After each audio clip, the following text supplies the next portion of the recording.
Hello. My name is Maxim and I'll tell you a bit about how control is involved in data centers.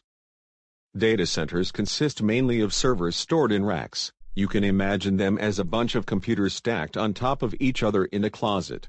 All these servers stored together produce a lot of heat that needs to be cooled down. To do so, one way is to blow cool air through the servers by having them organized in a way to allow for hot and cold aisles between them. The hot air needs to be cooled down by a chiller, which will use water from a cooling tower in this example. To manage this operation, one or more controllers are needed. These can be PLCs in which all of the control logic is running.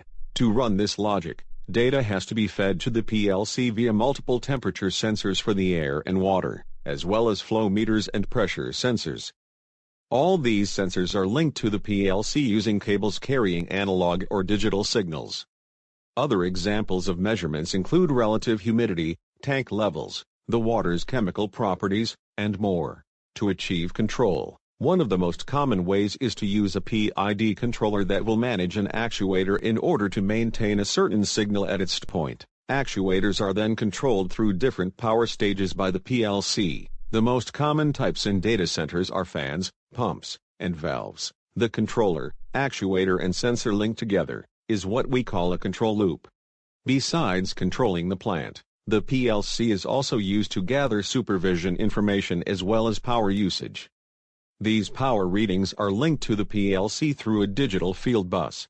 As a final step, all this information is then carried over a local area network and can be visualized on local HMIs, where you can manually control it. The global view of a building or a plant is called SCADA. It's capable of doing monitoring, data storage, trend analysis, pop-up alarms, define set points and more. Thank you for listening.